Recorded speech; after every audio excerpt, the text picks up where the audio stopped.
Good morning students. आज हम शब्द विचार भाग 2 पर चर्चा करने जा रहे हैं। इससे पहले भाग 1 में हमने शब्द की परिभाषा, पद व शब्द के भेदों के बारे में पढ़ा था। तो भाग 1 में हमने स्रोत या उद्गम के आधार पर शब्द के जो भेद हैं उन पर हमने विस्तार पूर्वक चर्चा की थी। अब भाग 2 में हम रचना या बनावट के आधार पर जो शब्द के भेद हैं उन पर विस्तार पूर्वक चर्चा करेंगे। तो सबसे पहले हम बात करते हैं कि रचना या बनावट के आधार पर शब्द के भेद कितने हैं। तो बच्चों, रचना या बनावट के आधार पर शब्द के 3 भेद हैं, रूढ़, यौगिक और योग रूढ़। तो रूढ़ का क्या अर्थ होता है? रूढ़ में बेटा क्या होता है कि जिस शब्द के बारे में हम बात कर रहे हैं वो शब्द उसी अर्थ में प्रयुक्त होता है। दूसरे शब्दों में हम कह सकते हैं कि जो एकार्थक शब्द होते हैं उन्हें हम रूढ़ कहते हैं। फॉर एग्जाम्पल, जैसे कि हमारे सामने हम किसी भी नोटबुक में, पुस्तक में काम करते हैं, तो क्या हम उस पुस्तक को कुछ और कह सकते हैं? उसको फ़ोन कह सकते हैं हम, या फिर क्या हम उसको पेन कह सकते हैं? नहीं। क्यों? क्योंकि जो पुस्तक, जो हमने इसका उदाहरण दिया, पुस्तक जो है वो उसके लिए रूढ़ है, यानी कि हम उसे पुस्तक के अलावा कुछ और नहीं कह सकते। तो ये होते हैं रूढ़ शब्द। एक दूसरी भी इनकी पहचान होती है कि ये जो शब्द होते हैं बेटा, इनके हम टुकड़े नहीं कर सकते और ना ही ये शब्द का हम किसी अन्य वस्तु या व्यक्ति के लिए प्रयुक्त कर सकते हैं। जैसे कि पुस्तक है, ना तो हम पुस्तक को कुछ और कह सकते हैं, ना ही हम किसी और चीज़ को पुस्तक कह सकते हैं। इसके कुछ और एग्जाम्पल हम करते हैं, जैसे कि बल, घर आदि। बाद सेकंड हमारा जो है वो है यौगिक। बेटा देखो, नाम से ही पता चलता है योग, यानी कि इसमें वे शब्द आते हैं जो 2 शब्दों से मिलकर बने हैं। तो इसमें दोनों शब्द भी हो सकते हैं, एक शब्द दूसरा उपसर्ग भी हो सकता है, या शब्द के साथ प्रत्यय भी लग सकते हैं। इसका हम एक उदाहरण लेते हैं। जैसे कि हम यौगिक के उदाहरण की बात कर रहे हैं, जैसे ये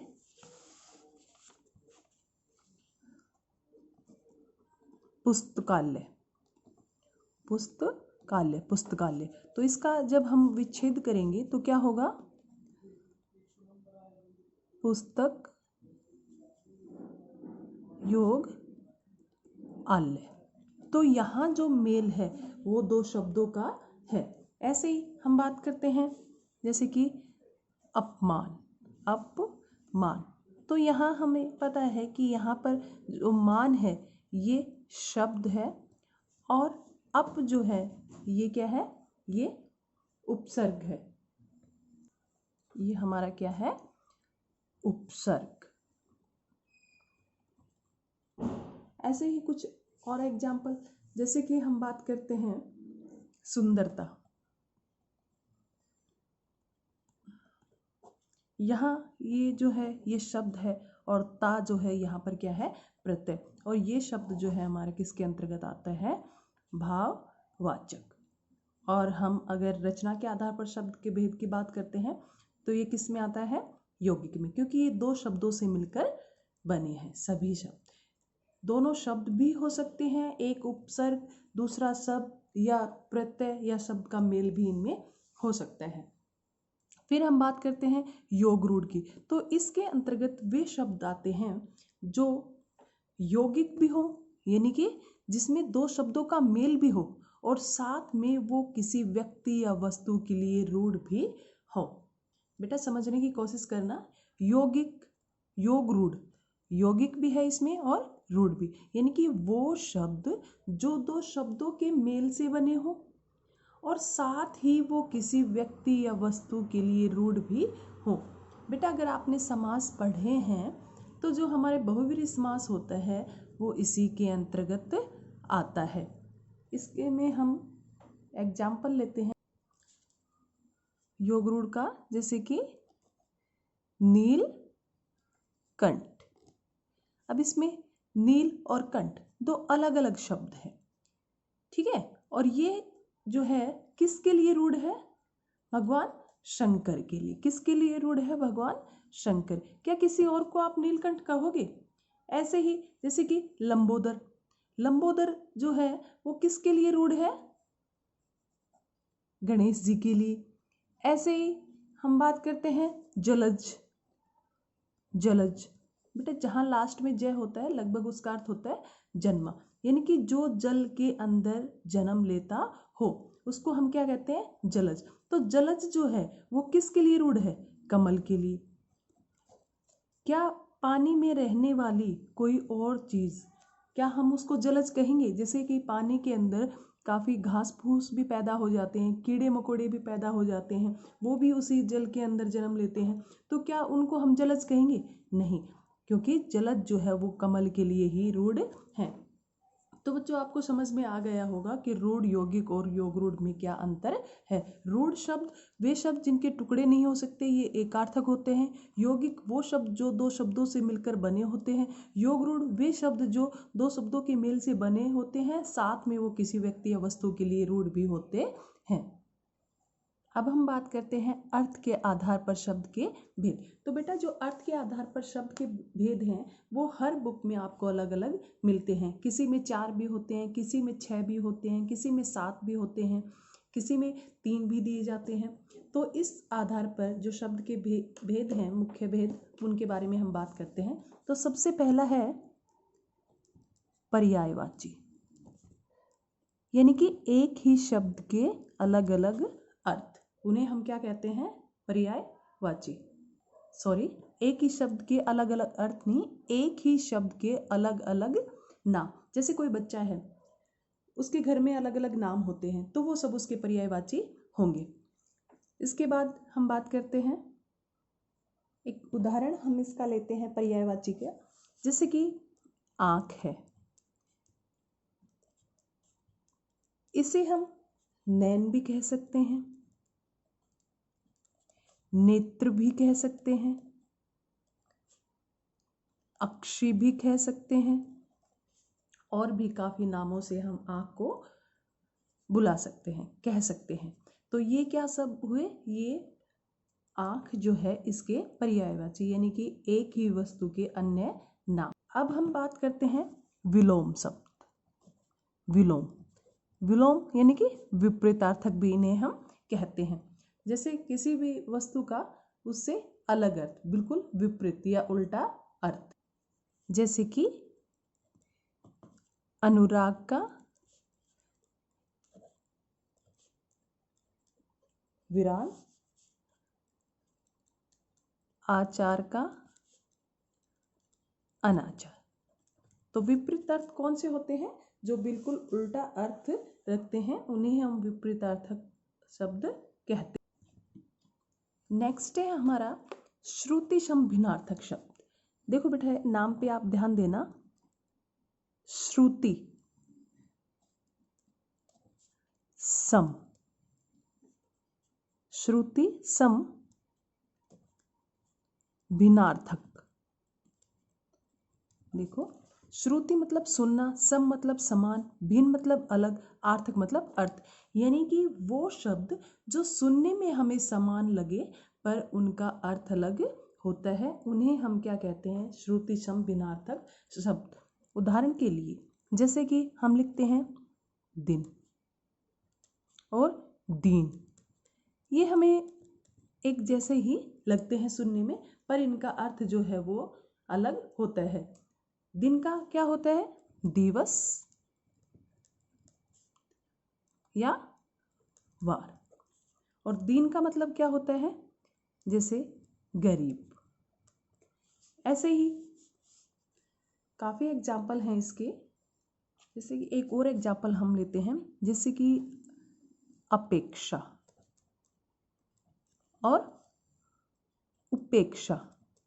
अब सुनने में हमें एक जैसे ही लगते हैं और काफ़ी व्यक्ति तो इन दोनों का आपस में जो है प्रयोग भी एक ही कर देते हैं। लेकिन अपेक्षा क्या होता है? तुलना। जैसे मैं कहूँ राम की अपेक्षा श्याम अधिक ईमानदार है।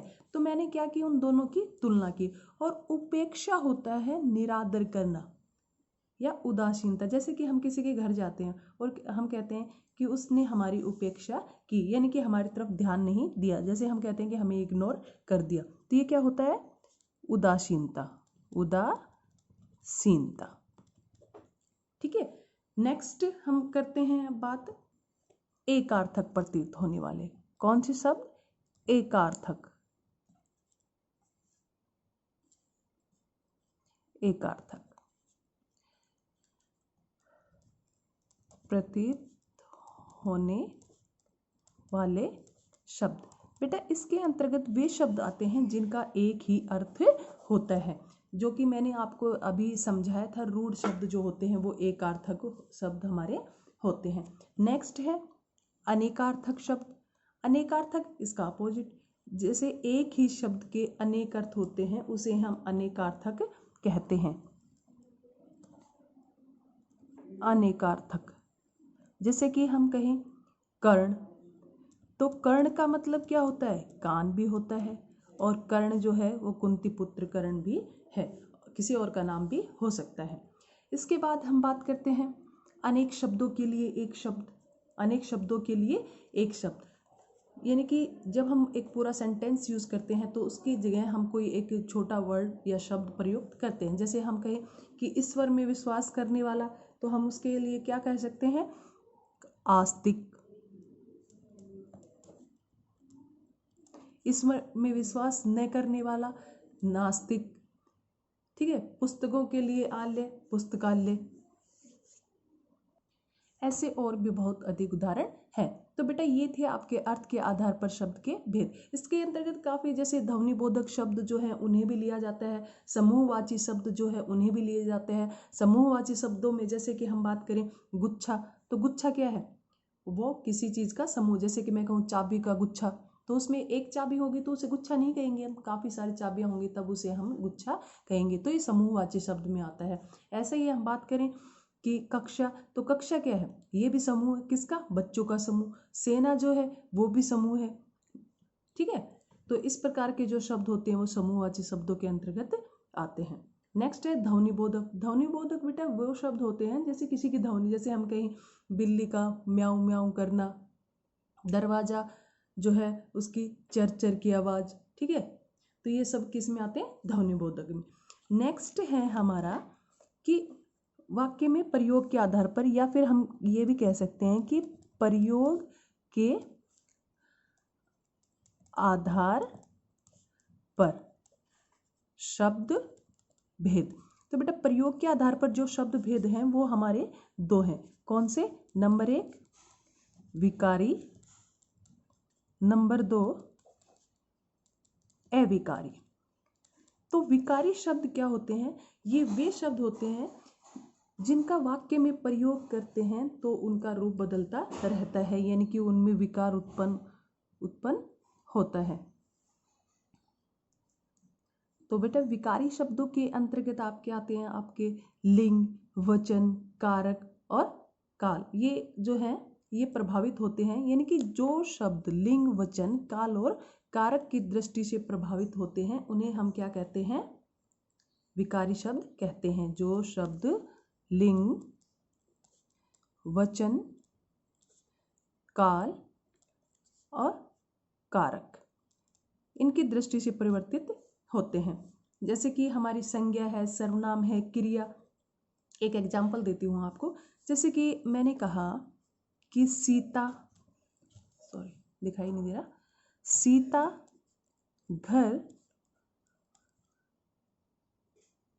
घर जाती है। या हम स्त्रीलिंग की बात कर रहे हैं, एक वचन की बात कर रहे हैं। लेकिन अगर इसकी जगह मैं पुल्लिंग का प्रयोग करूं, मैं कहूँ राम घर, तो यहाँ क्या आएगा, जाता है। बहुवचन की बात करें, बच्चे घर जाते हैं। तो हमने क्या देखा कि यहाँ पर हमारी जो क्रिया है इसका रूप परिवर्तित हुआ है। क्यों, क्योंकि क्रिया जो है हमारी वो विकारी शब्दों में आती है। तो संज्ञा, सर्वनाम, क्रिया, ये सब विशेषण, ये सब किस में आते हैं? विकारी शब्दों के अंतर्गत आते हैं। अब हम बात करते हैं अविकारी शब्दों की। तो अविकारी शब्द वे होते हैं जिनमें किसी वाक्य में प्रयोग करते समय किसी प्रकार का कोई परिवर्तन नहीं आता। इनके बारे में विस्तार पूर्वक चर्चा हम आगे करेंगे। इसके अंतर्गत आता है क्रिया विशेषण, समुच्चयबोधक,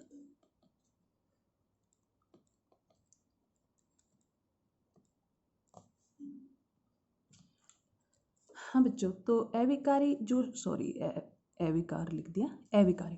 तो अविकारी शब्दों के अंतर्गत हमारे कौन से शब्द आए? क्रिया विशेषण, समुच्चयबोधक, संबंधबोधक, विस्मयादिबोधक और निपात। ये ऐसे शब्द हैं जिनका हम वाक्य में प्रयोग करते हैं। तो ये लिंग, वचन और काल कारक की दृष्टि से इनमें कोई परिवर्तन नहीं होता। क्रिया की विशेषता, जैसे हम बात करते हैं किसी भी काल, समय की, जैसे मैं कहूँ कि मैं आज सुबह जल्दी उठी, तो सुबह, मेरी जगह सभी बच्चे कहते हैं कि मैम आज सुबह हम सब जल्दी उठे। तो क्या सुबह शब्द जो है उसमें किसी प्रकार का कोई परिवर्तन आया? या किसी स्थान की हम बात करते हैं, जैसे मैं कल लखनऊ जाऊंगी, या मैं कल लखनऊ जाऊंगा, हम सब कल लखनऊ जाएंगे। तो जो स्थान है उसमें भी किसी प्रकार का कोई परिवर्तन नहीं आया।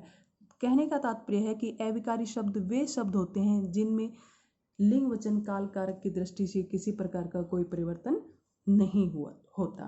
तो बेटा हमारा जो ये शब्द विचार भाग 2 है कंप्लीट होता है, और आप इसको अच्छे से देखना और समझने की कोशिश करना। धन्यवाद।